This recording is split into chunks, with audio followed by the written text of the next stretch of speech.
بسم آب وولد ومنفس قدوس أهدو أملاك آمين. يتبارك እግዚአብሔር أملاك أبوينا لذاب صهنا اسكزاتي ساعات قدمو خلو لعلو خلو نبزا ساعات زي آزب صحنا نيابوتاتنا ناي قدوسان أملاخ نتناون أملاخ قدوس እግዚአብሔር سمو استخبرن زتمسجنن يخون أما أملاك ولاديت أملاك قدست قدوسان تنجل مريم سلفصوم أدونتا سلفصوم خبرن مسغانان يبصحيا خمون قدوسان أبوتاتنا قدوسان أديتاتنا بستوهاوم خبر متن كله مسغانا يبصحيوم أو استفلالي عالم خوينكم ازي منفساوي ميديا زي اتكتاتلو صدرا እግዚአብሔር أمسكال تسقيلو ፍጹም ዝኾነ ሰላሙ ብዝሃበና ብኢየሱስ ክርስቶስ ፍጹም ሰላም ከመይ ትጸንሑ ከመይ ትኾኑ ሰላም እግዚአብሔር ምስ ኩላትኩም ይኹን። እንኳዕ ንጻድቁ አቡነ አረጋዊ ዓመታዊ ክብረ በዓልን ከምኡውን ብሎሙዓንቲ ጥሪ 14 ዓመታውን ወርሓውን ክብረ በዓሎም ዝኾነ ቅዱሳን ብሰላም አብጽሐኩም አብጽሐና።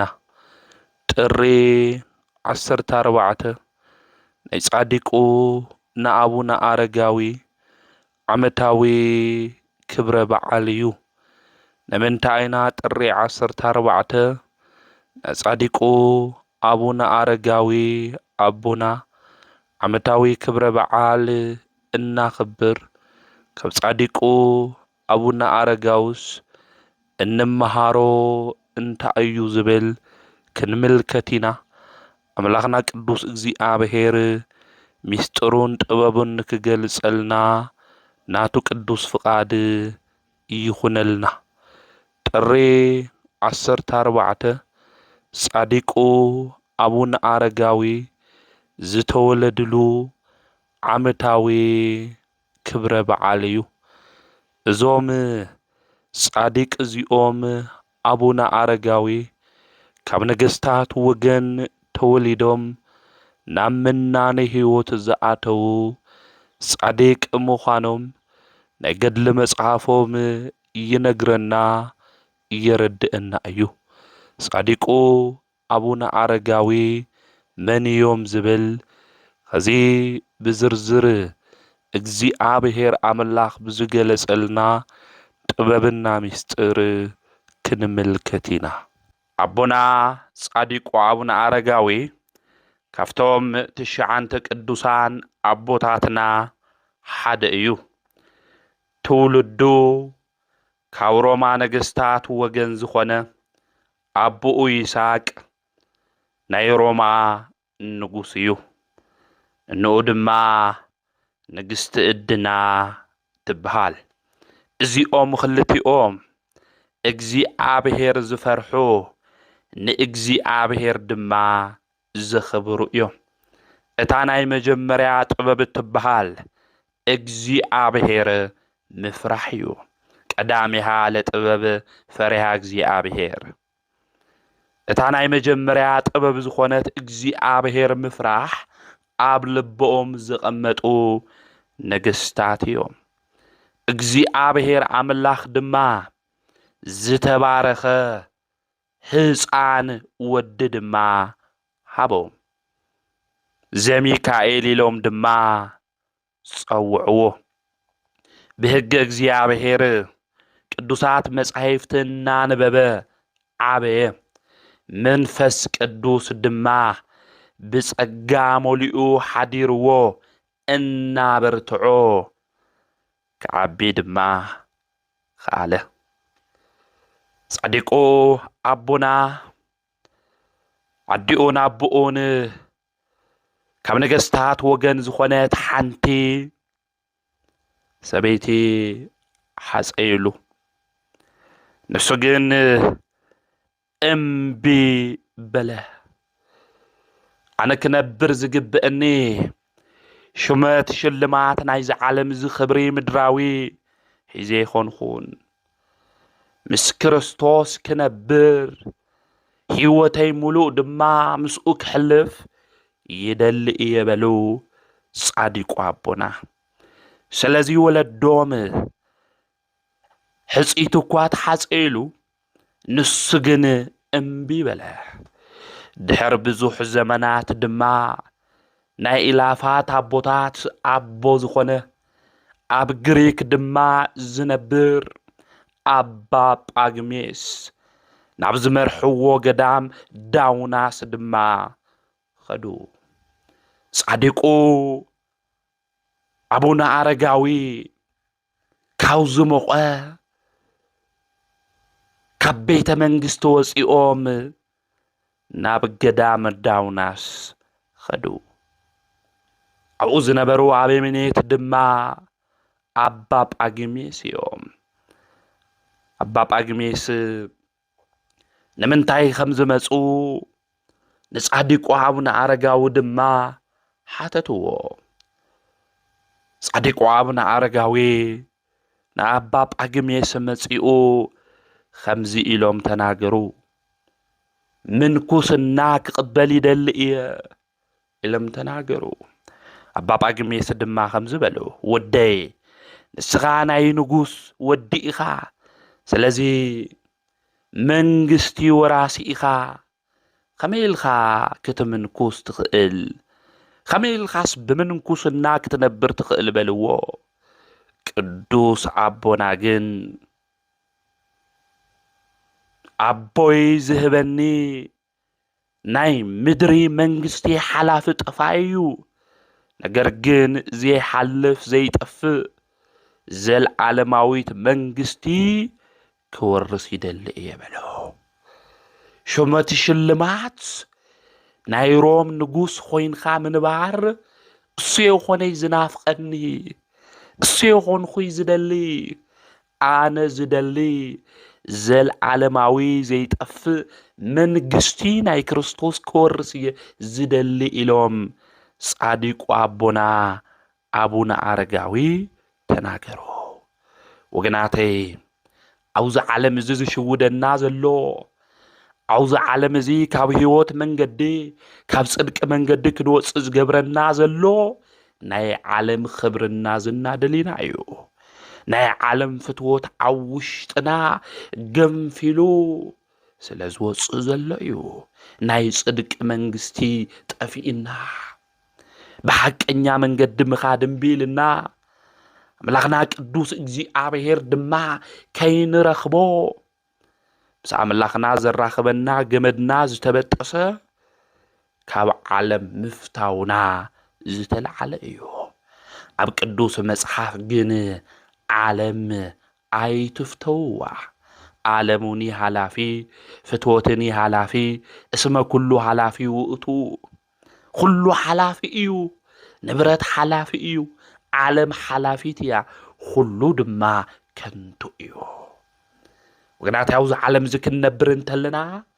ምስ ክርስቶስ ክንራኸብ ዘይገብሩና ነገራት ሁሎም በጢስና ክንድብርዮም ይግበና ምስ ክርስቶስ ዘራኸበና መሳልል እንታይ ምዃኑ ከም ጻድቁ አቡነ አረጋዊ ደሊና ክንረኽቦ ይግበና ስለዚህ ጻድቁ አቡነ አረጋዊ አቤተ መንግስቲ አዋብኦም ገዛ ከዓብዩን ተለው ፈሪሃ እግዚአብሔር ስለዝነበሮም አቡኡን አዲኡን ኣብ ንግስና ወንበር እኳ እንተ ተቐመጡ አምላኾም ዘይረስዑ በዓል ስልጣናት እዮ ስለዚህ ንወዶም ናይ እግዚአብሔር ቃል የምህርዎ ነይሮም ብናይ እግዚአብሔር ቃልና መንገዲ ንክጓዓዝ ድማ መጻሕፍቲ ከንብብ ይገብርዎ ነይሮም ህፃናት ደቅናም ሕዋትናም ናይ እግዚአብሔር ቃል ንክፈልጡ ናብ ሓቂ መንገዲ ምእንቲ ክኸዱ ናይ እግዚአብሔር ቃል እናንበቡ እናሰምዑ ሃም ጻድቁ ከዓብዩ ይግብኦም ስለዚህ ጻድቁ አቡነ አረጋዊ أبيت منجست زسمعون زتمهارون سلنا إجزي أبهر منجست سلزنا برا ولا دو تحس أيوة قا منجستك تورس خايخاتك أنت بلو قا ناب قدام داو ناسيو صادقو خيدون أفت قدام زنبرا عبي منيتس ناي بزوحات منكوسات أبو زخونة أباب أجميسم ناي أبوها منجست تورس نسخايخا سلزي نسخا كتم منكوس خميلي كعلكا منكوس الناخ بيديو من ناني خبيديو مساقان انتيخا تبعاس امن ايو ترعاسخا صوم صلوت تقادلو ايو سلازي خبيديو نسخا عبيت منجست سلاز عبخا منجستو ون كتورسي قبئك هايلو مو نسوغين عالم خلو حلافيو زي حلف منجست كورس يدل إيه أبوي جن زي حلف منجست إزورسن إلو نعباب أجميس نكرام نداي ناي كريستوس فقري أو لبو نقوم صادق وعون عرقو حمل ملأ مملكات مرأي نخلينا ناي عالم خبرن ناي عالم شلماتن ناي عالم باتري نقصنا كاب كريستوس كفاليوم زي خاله صادق يوم أبونا عرقاوي نحنا قن بستفل عليه من قدي كاب كريستوس كفالينا زخلو نقرات النيو نخبرنا يلنا كو هجك زيابهير نتحسينا نخبرنا يلنا كو عدلاي زي خونة تقبار نفسمينا سلام دراوي خبرنا يلنا سلازي بلبي مستوعال يدليو ناس عديكو أبونا عرقاوي خمزي لومنا أباب أجمي سكوا كمل سلوم انتلو ودي 14 عامت يوم نيروم ودي 14 عامت خوينوم يوم خمزي لوم زناقر زلو أباب أجمي سدما نشتي فتنا نصادقو مخنياتو من كوس الناس قل خات تعطو هيوت يخونن أتيو خادم توص أو هيوت أيخونن سلازي فتنا يدليو ورق مخانو زفلت بحاون دحر تفتني سلازي من كوسنا ون فتنا كتفتن يكبا صادقو هابون عرقاوي بزوح فتنا تفتنوم ناي من كوسنا هيوت انتاي خمز مسل دما تملكيتوم نقرقن مستملكتو سرعة من كوسنا دما مستمحرو عزيوم دس بلوم نعباب أجميس وين زيناي من كوسنا خبري كلبسو خمز دليو صادقو عبون عرقاوي تناقرو نعباب أجميس وين ب14 عامتهم ناي من كوسنا لبسي على بسو صادقو عبون عرقاوي من كوسنا مستقبلو نزع عالم زي مسموتو بصومنا بصلوت عفت قدام السو يبرتعو نبرو كل الشعب صلوتيو كل الشعب سجدتيو كل الشعب صوميو نايما نكسي تقبار ازيو وغناتي نايس عديقو عامنا عرقاوي نايما كسنا حيوت جن كاب بيت منجستو وصيخا كام نقسنا بتري كام محاز وصيخا نابتو نابجعكا بتاويو نابصلوتي برتعو سلازنبرو بصلوتي برتعو سلازنبرو نعملاخم لإግዚአብሔር دما معالتن ليتن زمسجنو صادق سلازنبرو ناي صادقو زينا أو روما عدو خلو تسمع أو روما خلو تسمع زميكائيل ود نقوس روما خمز من كوسا أب خلو دما تسمع بزز تمارخو شوعتك الدوسان أبا ليقانوس كاو قسطنطنيا أبا يمعتا كقيسيا أبا صما كاب عنጾኪያ أبا قبا كاب قلقيا أبا أفسي كاب إسيا أبا بإنتليون كاب روما أبا ألف كاب كيساريا نسوم نابزلو وقدام مسعو نايوم ناي منكسنا زينا مستسمعنا يسعدقو نافت قدام مسعو نافت قدام السومس مسعو دما نأباب أقميس خمزي إلوم تناقرو نحنا عون كنا منكس ندلئنا سرعة محيبر سرعة منكسنا أمهرنا بلو زوم شو عتك دوسان بس أديكو عامونا عرقاوي ممن كواس بنايو نايس قلوت متقع ناي بهتون ناي هوتو نايس أماوي هوتو تملكيتو من ناس هميعوم نساتمون كمن كسو دليو أباب أقميس دما سرعة محيبر ناي من كسنا تمرتوون عامهرو أمن كسوم بدحرزي أباب أقميس عرفت زمنهم بصح أبا تيروس زبالو دما تتكؤو أبا تيروس إنهالو إن دحر بزوح زمنات نايودا زينا سميعا نوسونا بزلو ومسأت ودي زي ميكائيل حدا الشاك رئكا يدل إيلا نقست إدنا ملأخت لأختلو أباتي الروسوين نغات تصوع كلامو رخيب خيانعا بلو صديق وعونا عرقاو جن عدي رخيبيا قصعي كتري إنن تلا نادو خبدي سفسفي زبل سلازي إني لمنا قدمنا بزنبرني هوت كتوصدن سلازي خونت كرخباي دلينيلو لبواج أكنو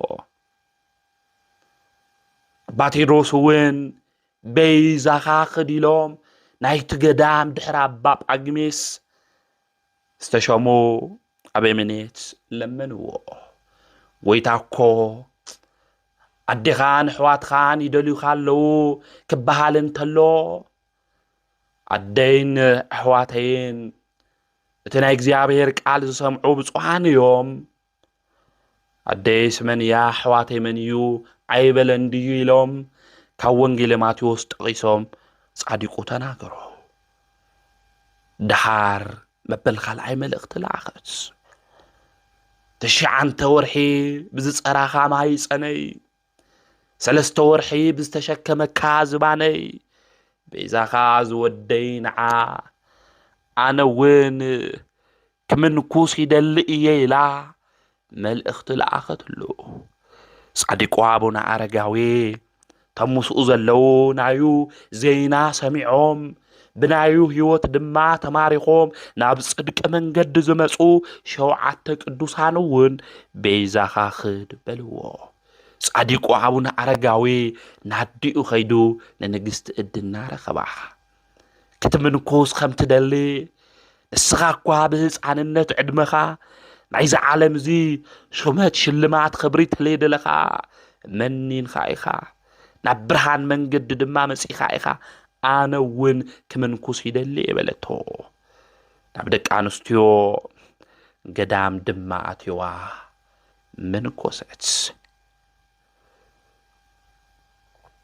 صديقو أبونا اتناي مجمريا شموم زميكائيل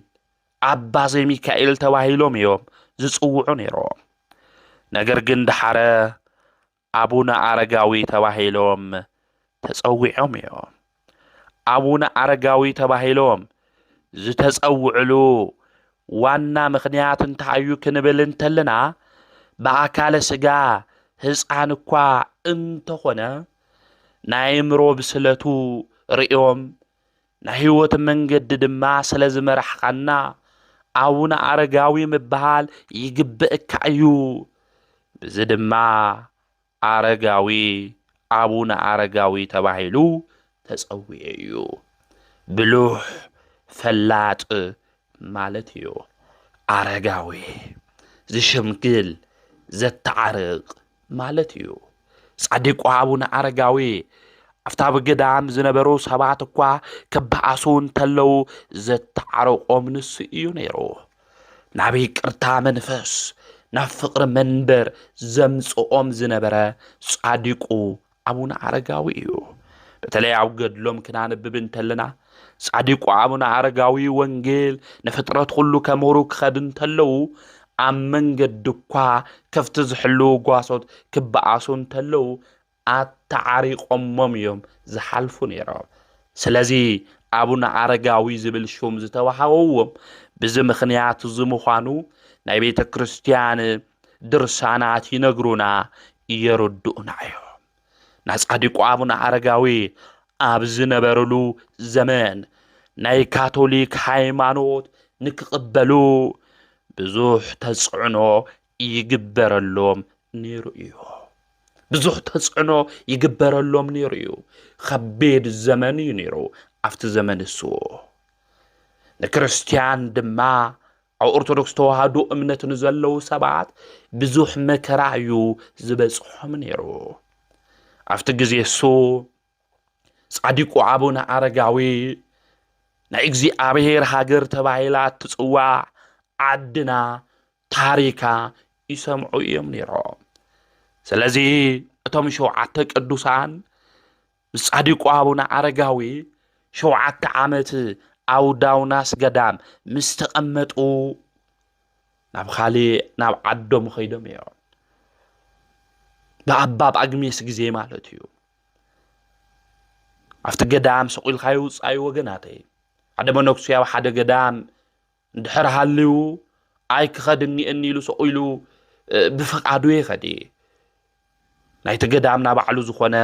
ስርዓት እኒአዎ እዩ ስለዚ እቶም 7 ቅዱሳን ናብ ዝመጽዎ ዓዲ ኸይዶም ወንጌል ከምህሩ ስለ ዝደለዩ ኣባ ጳጉሜስ ባሪኹ ሰዲድዎም እዩ ኣውሮም ድማ ንጉስ ዝነበረ ንጉስ ይስሐቅ ነይሩ እዚ ንጉስ ይስሐቅ እንብሎ ዘለና ኣባ ገሪማ እዩ ኣባ ገሪማ ናፍቲ ማሕበር ዘለዉ ቅዱሳን ኣይመጹ ነይሮም ኣብዚ ግዜ እዚ አቡነ አረጋዊ ድማ ናይዚ ዓድና እዚኣ ፍቕሪ ናይዚ ዓድና እዚኣ ቅዱስና ይሰምዑ ስለ ዝነበሩ ናብ ኣክሱም መጽኦም እዮም ኣብኡ ዘሎ ኣምልኾት ኣብኡ ዘሎ ስርዓት ተመልኪቶም ድማ ብጣዕሚ ደስ ኢልዎም ላብ ሮማን ኣብ ዘለው ኣሕዋቱ ኸይዱ ነገሮም ንሳቶም ድማ ኣዝዩ ደስ በለዎም ናብ ዓድና ክመጹ ድማ ደለዩ ጻድቁ አቡነ አረጋዊ ከምኡውን መልአኩ ቅዱስ ሚካኤል እናመርሖም ናብ ዓድና መጽኦም ናብ ኣክሱም መጽኦም አልዓሚድ ንጉስ ነጊሱ ኣብ ዝነበረሉ ግዜ እዮም መጽኦም እቲ ንጉስ እውን ተቐቢልዎ ኣብ ኣክሱም እውን መዕረፊ ተባሂዎም ንብዙሕ ዘመናት ድማ ተቐመጡ 7 ዓመት ምስ ተቐመጡ ድማ ኣባ ገሪማ ንግስንኡ ሓዲጉ ናይ ሮማ መንግስቲ እዩ ነይሩ ሓዲጉ ናብኣቶም ድማ መጸ ንሳቶም ድማ ኣመንኮስዎ ኣባ ገሪማ ኢሎም ድማ ጸውዕዎ እዞም 9 ቅዱሳን እዚኦም ብፍቕሪ ከምኡውን ጸሎት እናገበሩ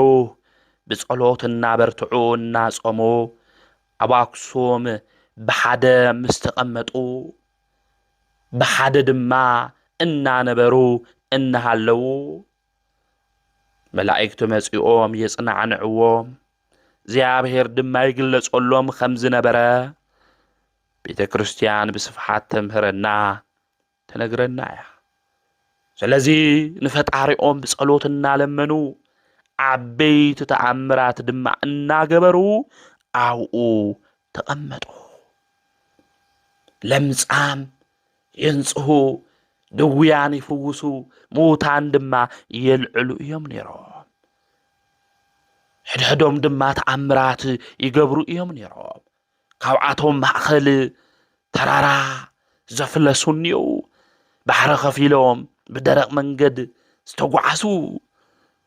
سنداي زريኦም بقصبة 9 ساعات مسوائتي نقربان كبصح زغبروا ايوم زم قدوسان زيهم نابزح تأمرات زغبروا ايوم زم 9 قدوسان زيهم ناب عدنا مصيوم قدامات كسفحفحو وانجيل كسفح كاب جريك دما ناب جئس مصايفتي نكترغوامو زغبروا قدوسان يو العميد نغوس مسموته بلو تفلالينا كنا مهري قبئنا ايو ببوتا ون كنوسنني انا يلوم توسنو صديقو ابونا عرقاوي دق مزمروم ماتياس انهم دما حيزوم نابروحو قبوتا خدو أبرحو قبوتا كخدن تلو دامو مسرعيو 3 شاع سجدو عبتحتي تأمبا دما نمنوار دليو اگر جن بمنتاي نافت أمبا كوصو خمزلووم يفلطون نيرو موصق سلازي رخبو دما او تقميطوم نعملاخم نእግዚ አብሔር ጸሎት ይገብሩ ነይሮም ጻድቁ አቡነ አረጋዊ መልአኩ ቅዱስ ሚካኤል ድማ ይختሎም ስለዝነበረ ኣብ ነገራቶም ሁሉ ይሕግዞም ይረድኦም ስለዝነበረ ሊቀ መላእክት ቅዱስ ሚካኤል ጻድቁ አቡነ አረጋዊ ተጨኒቆም ሓዚኖም ድማ ንአምላኾም ንእግዚአብሔር ክልምኑን ተለው መልአክ እግዚአብሔር ቅዱስ ሚካኤል ተገሊጹ ታይኹም ደሊኹም إلو نصعديق عابنا عرقاوي حتىهم نسوم دما نابلع لوصيهم كنبرو خمد دليو نعوكو صلو زخيل موصيقن خمزي باللوم نقروا صعديق اكزيابهير باريا قلقالي زي اكزيابهير نعخا كقبري تفرح سلطان دما توايو كايو بلوم صلوت كجبرون تلو دحر خلت سمون عوي جبل مصع بزعوي جبل زد ما تسعينهم تسل ادونوت نريون تلنا بيت كريستيان النيا خام اوين اتجبل النيو صادق دما حيزم ولو قدوس ميكائيل ون النيو كي تناخلهم قدوس ميكائيل دما النيو زيدي إلنا كنناقر انتلنا حدا سبات لكع زي مسلوم النيو مسعاف قدوس زي مسلوم مسعزكوا مسعاف قدوس هاوي يخوني نسخاتكم لكع يخونكم يلوم زناقروا سبات النيو اب قدوس مسعاف أمارقوس وانجيل معراف 16 كنا نبب انتلنا ناي اكزي آبهير قال خمزيل ايو زناقرنا نتوم زامنو بإግዚአብሔር زامنو عوي ملكتات دما خمز قبرو قدوس مصحف ينغرنا يردئنا ايو اوزي مارقوس وانجيل معراف 16 قصري 16 كنا نبب انتلنا نتوم زامنو زملكتات زيኦም كختلوم يوم نتوم زامنو يزبل صادقو دما كابيت منغستي ناب قدام مناني زمصو بفصوم امنات بفصوم مغبار زصنعو صادق ابوي نان زامنو زم ملكتات زيوم كختلم يوم بسماي اغاننت كوصيوم بحدش قوانقواتات كزاربو اتمان كحزو انتاي كحزو اتمان كحزو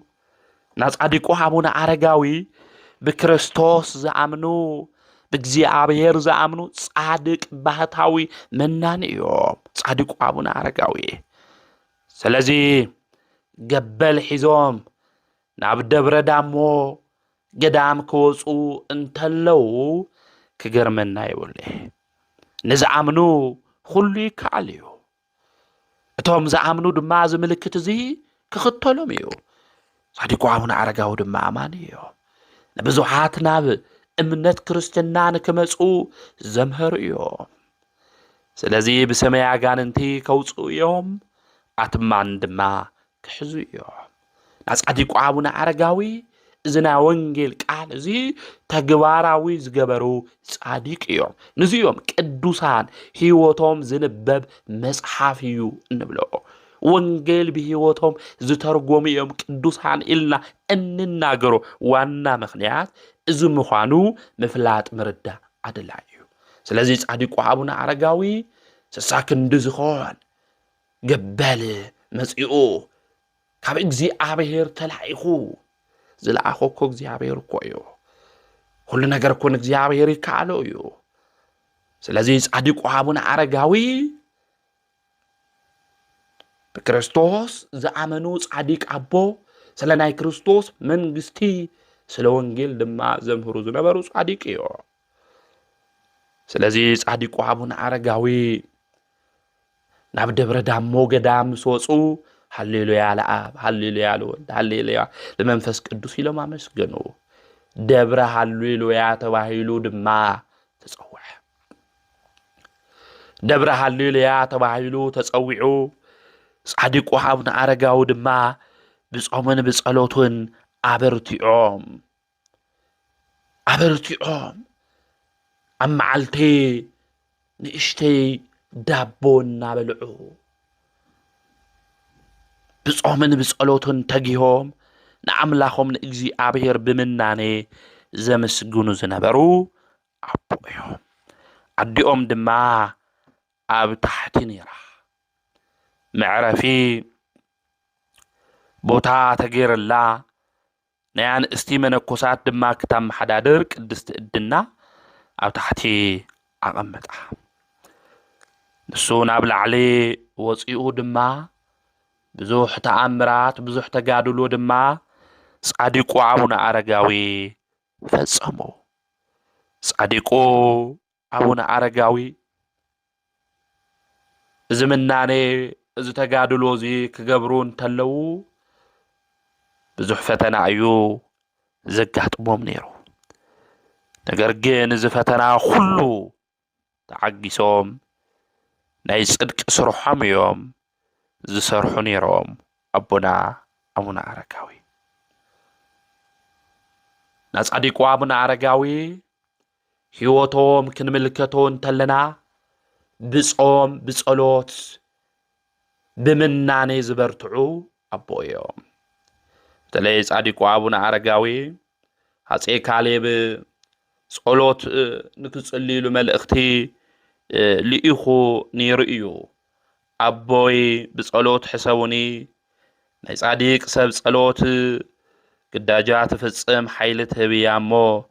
ኣብ ልዕሊ ጸለእተይ ብዓወት ንክምለስ ጸሊለይሉ ለሚንዎም እዩ ለሚንዎም ድማ ናብ ደቡብ ናብ የመን ምስ ኸደ ዘሚቱ አሸኒፉ ተመሊሱ እዩ ስለዚ ጻድቁ አቡነ አረጋዊ ኣብቲ ዘመን እሱ ንዝነበሩ ነገስታት እውን ዝጽልዩ አቦ እዮም ነይሮም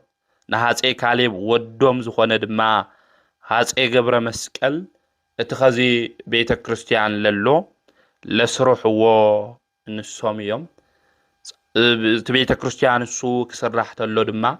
መሳልል መደየቢ ተሰሪሕሉ ነይሩ እዩ ታቦተ ማርያም እውን እዩ ኣትይዎ ጻድቁ ድማ ቀዲሶም ኣብቲ ግዜ እሱ ዝነበሩ ምእመናን ዝነበሩ ሰባት ድማ ቀዲሶም አቁሪዎም እዮም ማለት እዩ እንዲዮም እቲ ቤተ ክርስቲያን እሱ ማርያም ሹም ባዴና ቅድስተ ቅዱሳን ድንግል ማርያም ሹም ተሰይሙ በወርቅን ብብርን ዘጌጸ ታቦት ኣትዩ እዩ አፄ ገብረ መስቀል ቤተ ክርስቲያን እዚ ሰሪሖም ተወርዱ ተለው ለቤተ ክርስቲያን ሓምታ ዓንቶ ወልወልናዮ መስርሒ ልኾነ መወጻጸ መሳል ሰሪሖም ነይሮም እና ከፍሩሶዶ ኢሎም ንጻድቁ አቡነ አረጋዊ ክሓትዎም እንተለው እወ አፍርሶ ዳምሞ ኢሎም እና ደብረ ዳሞ ለብልሹም ዳሞ ለብሹም መጻ ካውዚ እዩ ማለት እዩ ደብረ ሃሌሉያ ይልባል ነይሩ ካብ ደብረ ሃሌሉያ ድማ ዳሞ ተባይሉ ዳምሞ ደብረ ዳምሞ ተባይሉ ተሰይሙ እዩ ማለት እዩ ተሰይሙ እና ጻድቁ አቡነ አረጋዊ ምስ ሃፄ ገብረ መስቀል ኮይኖም ምስ ቅዱስ ያሬድ ኮይኖም ብዙሕ ገዳማት ብዙሕ ቤተ ክርስቲያን ሰሪሖም እዮም ተለይ ስርዓተ ምንኩስና ኣብ ዓድና ክስፋሕፋሕ ዝገበሩ ጻዲቅ እዮም ኣቡነ ኣረጋዊ ማለት እዩ መጻሕፍቲ እውን ካብ ግሪክ ወይም ካብ ጽርእ ነተርጎሙ ላብ ግዕዝ ክተርጎም ዝገበሩ ጻዲቅ እዮም ማለት እዩ ጻዲቅ ናብና ክርስትና እምነት ምስፍሕፋሕ ዓብይ ተራ ዘለዎም ጻዲቅ ኣቦ እዮም ጻዲቁ ኣቡነ ኣረጋዊ ማለት እዩ እና በተለይ ላው ጎንደር አካባቢ ትንኸተለና ዙራምባ ዙራቦ ልብል ናይ ኣቡነ ኣረጋዊ ሹም ተሰይመ እንዲያም ቤተክርስቲያን እዩ ስለዚ ምስ ማህሌታይ ቅዱስ ያሬድ ኮይኖም ምስ ሃፄ ገብረ መስቀል ኮይኖም ብዙሕ ገዳማት ብዙሕ ቤተክርስቲያናት ሰሪሖም ካብ ሰሜን ተላዒሎም ደው ካብ ምዕራብ ተላዒሎም ኣብ ምስራቅ ብዙሕ ገዳማት ብዙሕ ቤተክርስቲያን ጻዲቁ ኣቡነ ኣረጋዊ ክስርሑ ስርዓተ ምንኩስና ስርዓተ ማህበር ካብ ኣቦኦም ካብ ኣባ ጳግሚስ ዝተማሃርዎ ኣብ ዓድና ድማ ክስፋሕፋሕ ዝገበሩ ጻድቅና ኣቦ እዮም እዚ 40 ምንጭ ኢልና ንጽውዓ 40 ማይል ፈለቀ ጻዲቁ ኣቦና ተማዕቱ እንተለው ምዃኑ እውን ይነገር 40 ምንጭ ስለለለው 40 ምንጭ ተባሂላ ተጸውዓ ልበሃል እውን ለዚ እዩ እና ብዙሕ ድንቅ ዝኾኑ ተኣምራት ሰሪሖም እዮም ጻዲቁ ኣቦና ኣቡነ ኣረጋዊ እና ዝተጋድሎ እዚ ምስ ፈጸሙ ድማ ጎይታና መድሓና ኢየሱስ ክርስቶስ ለይቲ በመንፈቀ ሌሊት ማለት እዩ ተገሊጹ ካብ ድኻም ናብ ዕረፍቲ ካብ ሓዘን ናብ ሓጎስ ናብ ዘለዎ ካብ ሓሳር ናብ ክብሩ ቦታ ብዓውይ ሓጎስ ክወስደካ ናባኻ መጽኤ ናይ ሞት ጽላል ግን ኣባኻ ኣየዓርፊ መልአከ ሞት እውን ኣየደንግጸካ ሃም ነቢያት ኤልያስና ሄኖክ ክትስወር ይኸይሉ ቃል ኪዳን ሂብዎ ጎይታና መድሓና ኢየሱስ ክርስቶስ ናብ ሰማይታይ ኮይኑ ዓሪጉ እዩ ማለት እዩ ዝኽርኻ ለገበረ ቤተክርስቲያን ሰርሐ ዕጣን ለሃበ ድማ እስካብ 14 ትውልድ ክምሕረልካ እየሉ ቃል ኪዳን ሂው እዩ ማለት ቃል ኪዳን ሂው እዩ ስለዚ ጻዲቁ ኣቦና ኣቡነ ኣረጋዊ ገድሎም ፈጺሞም ላብ ብሔረ ሕያዋን ክኸዱ ክብል እንተለው ደቀ መዝሙሮም ዝነበረ ማትያስ ስለልኾነ ጎይታና መድሓና ኢየሱስ ክርስቶስ ተገሊጹ ቃል ኪዳን ሃምለኣተወሎም እዚ ቃል ኪዳን እዚ ድማ ብመጽሓፍ ንክጽሕፎ ደቅ ድማ ትምህርቲ ንክኾን ዝኽሪ ንክኾን ነጊሩ ወይ ዝኽሪ ንክኾን ነጊሩ ወይ ናዮም ደቀ መዝሙር ዝነበረ ኣባ ማትያስ እዩ ኣባ ማትያስ እዩ ጽሒፍዎም ንኣቡነ ኣረጋዊ ገድሊ ዝጽሓፎ ከምዚ ኢሉ ትናገሩ ተለው ጻዲቁ ኣቡነ ኣረጋዊ ግን በተለይ ኣብኡ ዝነበሩ ብዙሓት መነኮሳት እዮም ኣፍርዮም ብዙሓት መነኮሳት በተለይ ኣብ ደብረ ዳሞ ብዙሓት ኣብ ኦርቶዶክስ ቤተክርስቲያን በተለይ ኣብ ዓድና ትንርኢ ተለና ኣብ መጀመርያ ስርዓተ ምንኩስና ኢልና ንጽውዖውን ስርዓተ ማህበር ኣብ ደብረ ዳሞ ለሎ እዩ ኣብ ደብረ ዳሞ ለሎ እዩ እና ድሕር ገዲም ብስጋ የትሩኢኒ ኢሉ ኣብኡ ዝነበሩ ደቀ መዛሙርቱ ክነግሮም ተሎ እቶም ደቀ መዛሙርቱ ድማ ብመሪር ሓዘን ኮይኖም ኣብ እግሮም ወዲቖም በኸዩ ኣቦና ኣቡነ ኣረጋዊ ድማ ኣጽናዕንዕዎ ጥቅምቲ 14 ድማ ቅዱስ ኣቦና ኣቡነ ኣረጋዊ ብ99 ዓመቶም ተሰዊሮም ኣውዚ ድማ ካብ መቆምያን ካብ መስቀልን ካሊእ ዝተረኸበ የለይ ማለት እዩ ስለዚ ጻዲቁ ኣቦና ኣቡነ ኣረጋዊ ጥቅምቲ 14 ክናኽብሮ እንተለና ዝተሰወሩሉ እዩ ኣብ 99 ዓመቶም ዝተሰወሩሉ እዩ እና ናይ ጻዲቅ ዝኽሪ ንዘለዓለም ይነብር ሃም ተባሃለ ሁሉ ናይ ጻዲቁ ኣቡነ ኣረጋዊ በረከት ረድኤት ኣማላድነት ምስ ኩልና ህዝበ ክርስቲያን ይኹን ከምኡውን ብለምዓንቴ መጽሓፈ ስንክሳር ክናነብብ እንተለና ጥሪ 14 ዓመታዊ ክብረ በዓሎም ካብ ዝኾነ ቅዱሳን ሰማይት ቅድስት ምራኤልያ እዛ ቅድስት እዚኣ ካብ ዝኸበሩ ሰባትን ዝተመረጹን ዝተወለደት ጥሪ 14 ድማ ብሰማይትነት ዝዓረፈትሉ ዕለት እዩ እዛ ቅድስት እዚኣ ወለዳ እግዚአብሔር ዘምልኹ ክርስቲያን እዮም ኣቦኣ ሽሙ ዮሐንስ ዝበሃል ቀሺ እዩ ኣዲኣ ድማ ኢላርያ እትበሃል የዋህ ሰበይቲ እያ። ነገር ግን ውላድ ስለ ዘይብሎም እናሓዘኑ ናብ እግዚኣብሔር ይልምኑ ነበሩ። ድሕሪ ብዙሕ ዘመን ኣምላኽና ቅዱስ እግዚኣብሔር ንብዓቶም ተመልኪቱ ናይ ጸሎቶም መልሲ ድማ ሃቦም። ዝተባረኸትን ዝተቀደሰትን ጓል ድማ ሃቦም። ሹማ ድማ ምራኤል ኢሎም ጸውዕዋ። 12 ዓመት ምስ ኾና ድማ ኣብ ልዕሊኣ መንፈስ ቅዱስ ሓዲሩ ብዙሕ ድንቂ ዝኾኑ ተኣምራት ድማ ትሰርሕ ነበረት። ድሕሪዚ ከሓዲ ንጉስ ዲዮቅልጥያኖስ ተላዒልሉ ኣብ ዝነበረ ግዜ ናብ ባሕራ ከባቢ ኸይዳ መርከብ ድማ ረኺባ ንሰማዒትነት ክቕበሉ ምስ ዝኸዱ ቅዱሳን ድማ እንጽናን ኣብ ዝበሃል ዓዲ ምስኦም ኸደት። ኣብቲ ቦታ እሱ ድማ ፍልፍያኖስ ዝበሃል መኰንን ነበረ። ምስ ረኣያ ድማ ሕፃን እያ ኢሉ ከርህርህላ ድማ ደለየ። ንሳ ክገድፋ ምዃኑ ፈሊጣን ተረዲኣን ንዑን ንዝረኸሱ ኣማልኽትን ብድፍረት ረገመቶም። እዚ መኰንን እዚ ተቖጢዑ ጽኑዕ ዝኾነ ስቅያት ድማ ኣብ ልዕሊኣ ንከሳቒዋ ነቶም ኣብኡ ዝነበሩ ወታደራት ኣዘዞም። ብዙሕ ስቅያት ድማ ኣሰቓይዋ። ሃይማኖታ ክትገድፍ መሲልዎ ናብኡ ዘለዎ መንገዲ እትመጽእ መሲልዎ እዩ እዚ ኹሉ መከራ እዚ ንጉስ እዚ ዘብጽሐላ ዝነበረ። ንሳ ግን ብዕድመ እኳ ንእሽተይ እንተኾነት ብሃይማኖታ ዝጸንዐት ኣዶ እያ ነይራ። ካብ ዝቐንዐ ሃይማኖት ንክትወፅእ እውን በብዙሕ ነገር ከታልላ ክሽንግላ ደልዩ። ንሳ ግን ዝኣመንኽዎ ክርስቶስ እዩ፣ ክርስቶስ ድማ ሕይወት እዩ፣ ንክርስቶስ ድማ የክሕዶን ኢላ ተናግረት። ንስኻ ታምልኾም ዝረኸሱ ኣማልክቲ እዮም፣ ዓይኒ እኒአዎም ኣይርእዩን፣ እዝኒ እኒአዎም ኣይሰምዑን ኢላ ረገመቶም። ኣብዚ ግዜ እዚ ጥንቅር ብዒትን ተመንን ኣኪቡ ኣብ ዳውላ ውሽጢ ድማ እእትዩ ናብቲ ውሽጢ እሱ ንክትኣቱ ድማ ገበራ። ቅዱሳን ከምዚ እዮም። መከረኦም ብዙሕ እዩ፣ ስቃዮም ድማ ብዙሕ እዩ። ወገናተይ ሓንቲ ጥንቅር ብዒት ንዝተወሰነ ሰከንድ እኳ ነኺሳትና ኸመይ ከም ንእዊ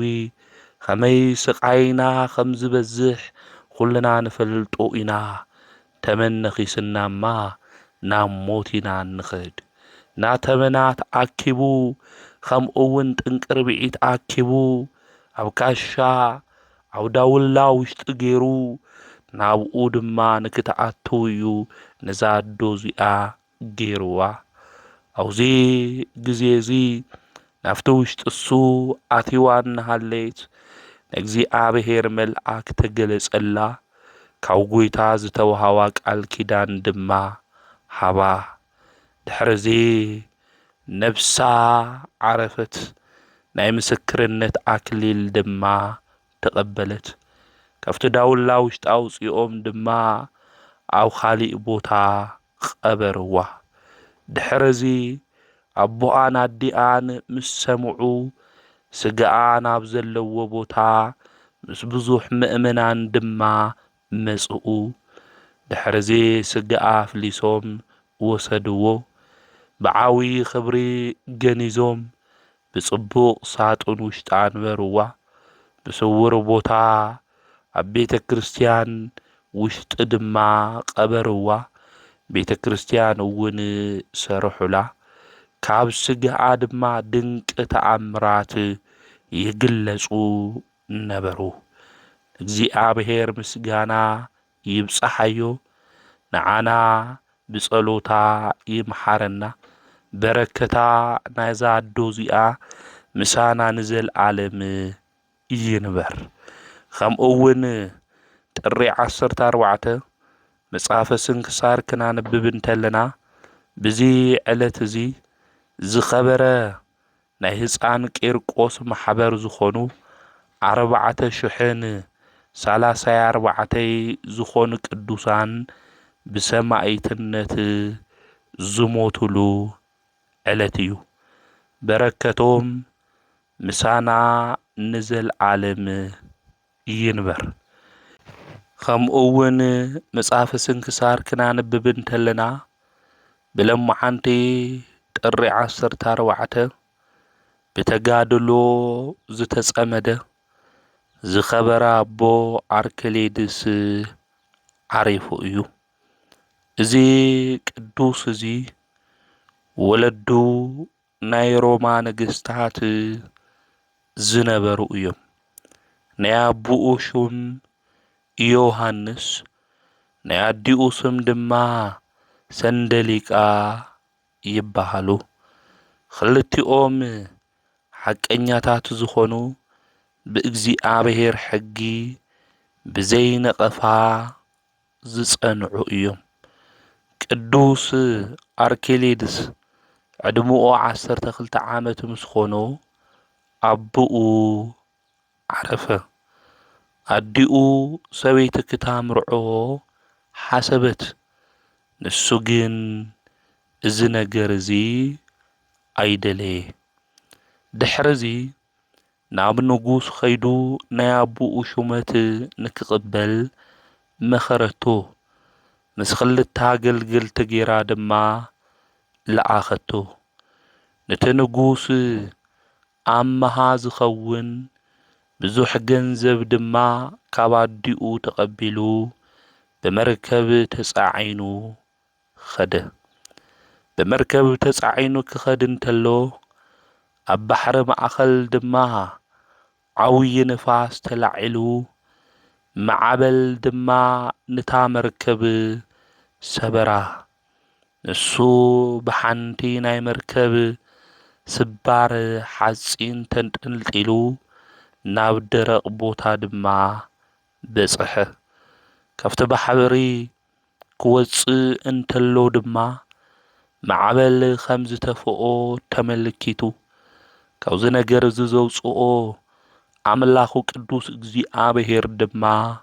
ኣመስጊኑ እዩ። ካብ ብዙሕ ነገር እግዚአብሔር ከምልጠና እንተሎ ካብ ብዙሕ ነገር ክንወፅእ እንተለና እቲ ዘሕለፈና ዘሻገረና ቅዱስ ኣምላኽና እግዚአብሔር ክነምስግኖ ይግብአና። ኣብዚ ግዜ እዚ እዚ ቅዱስ እዚ በኸየ። ናይ ዓለም ሓላፊ ነገር ሁሉ ተመለከተ። እዛ ዓለም እዚኣ ሓላፊት እያ። ገንዘብ ሓላፊ እዩ። ፍትወት ሓላፊ እዩ። ኣብ ዓለም ዘሎ ነገር ሁሉ ሓላፊ እዩ። ገንዘብ ንዓይ እንታይ እዩ? ምስ ሞትኹ እውን ሓመድ እየ ዝኾን፣ ናብ ሓመድ ድማ ክምለስ እየ ኢሉ ተዛረበ። ንነፍሱ ድማ ይግስጻን ስለ ዝሓላፈ ዓለም እዚ ድማ ይነግራህን ነበረ። ንሕና ኣብዚ ዓለም እዚ ክንነብር እንተለና ኣጋይሽ ምዃንና ኩልና ክንፈልጥ ይግብአና። ኣብዚ ዓለም እዚ ዝነብር ሰብ ማንም የለይ ወገናተይ። ዕድመና ተበዝሐ 70 ወይ ከዓ 80 እዩ። ብድሕሪኡ ግን ድኻም እዩ ኢሉ ልበ ኣምላክ ዳዊት ከም ዝተዛረቦ ዝተወሰነ ዕድመ ኢና ኣብዚ ዓለም እዚ እንነብር። ብድሕሪኡ ሓመድ ኢኻ እሞ ናብ ሓመድ ክትምለስ ኢኻ ዝብል ኣምላኻዊ ቃል እኒኦ። ተመሊስና ንቕበር ኢና። ስለዚህ ክንሓስቦ ዝግብአና ኣብዛ ዓለም እዚኣ ጋይሽ ምዃንና ዓድና ድማ ኣብ ሰማይ ምዃኑ ኣብ ሰማይ ድማ ምስ ቅዱሳን ቦታና ንክኾን ናይ ጽድቂ ስራሕ ክንሰርሕ ልብና ክንነግሮ ውሽጥና እውን ክንእምኖ እዩ ዝግብአና ብናይ ዓለም ርኩሰት ብናይ ዓለም ኃጢአት ሁሉ እናኸድና እቲ ናይ ጽድቂ ነገርና ሁሉ ክንገድፍ ኣይግብአናይ ብምናኔ ዝዓለም እዚኣ ገዲፎም ቅዱሳን ልነበሩ እኮ ዝዓለም እዚኣ ከንቱ ምዃኖም ስለልተረድኡ እዩ ንሕና ኣብዚ ዓለም እዚ ክንነብር ተለና ቤተሰብ ብዙሕ ነገር እኒአና እዩ እሱ ነገር ክነቕጽሎ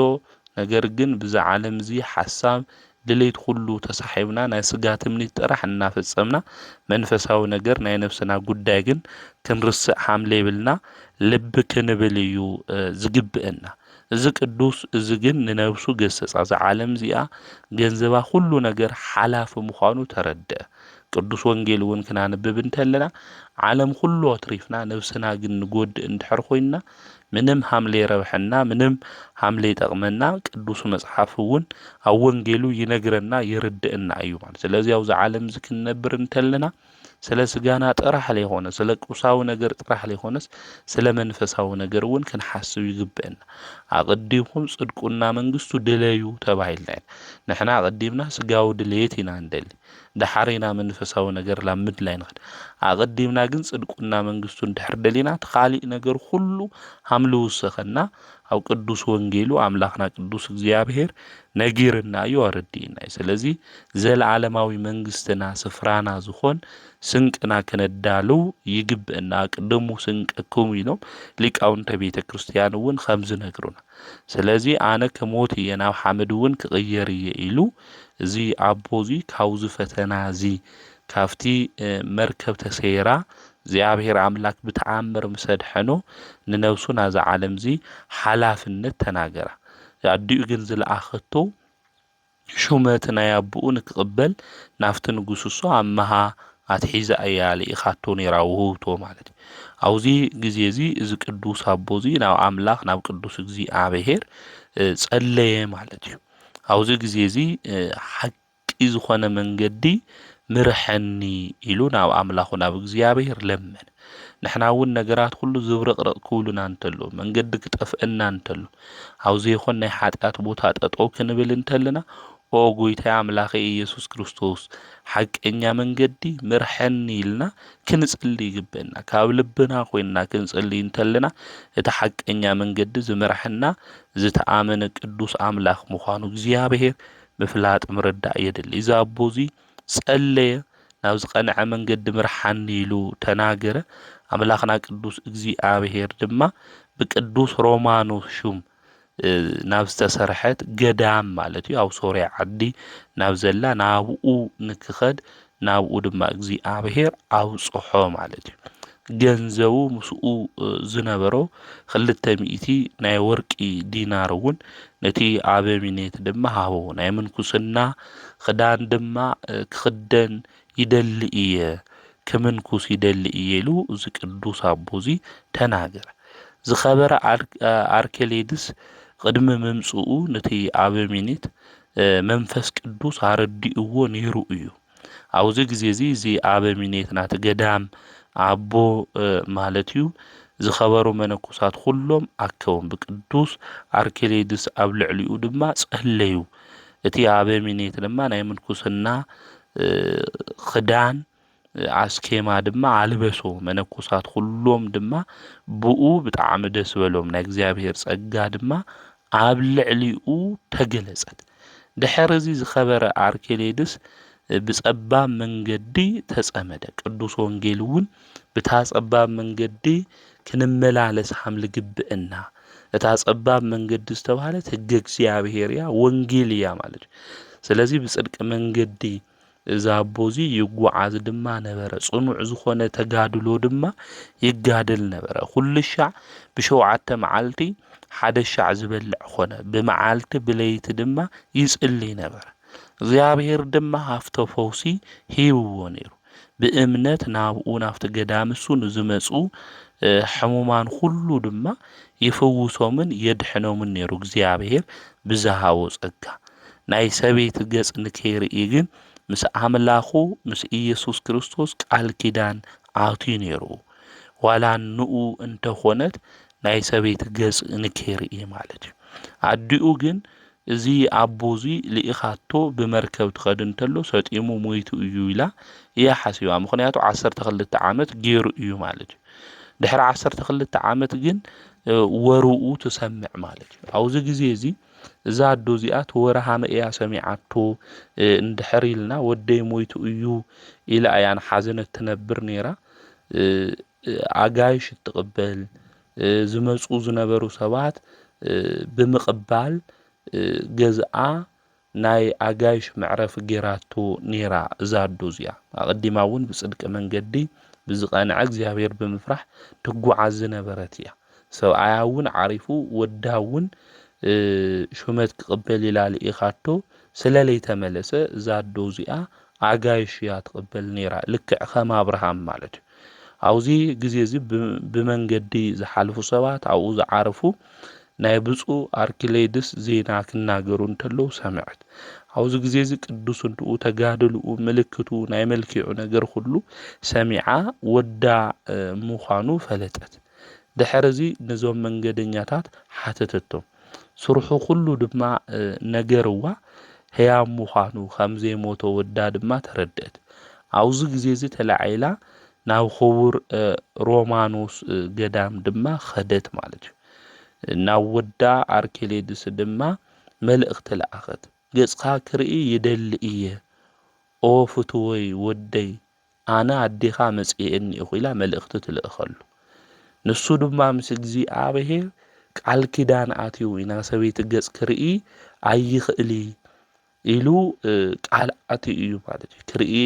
ኣይደሊ ኢሉ ቃል ኪዳን ኣትዩ ስለዚ ናይ እግዚአብሔር ቃል ኪዳን ከፍርስ የደለየ ማለት እዩ ኣብዚ ግዜ እዚ ምስ እግዚአብሔር ቃል ኪዳን ኣትየ እየ ገጽክውን ክርኢ ኣይኽእሊ ከይብላ ኣዲኡ እያ ማለት እዩ ስለዚ እዚ ኣቦዚ ብጣዕሚ ተጨነቐ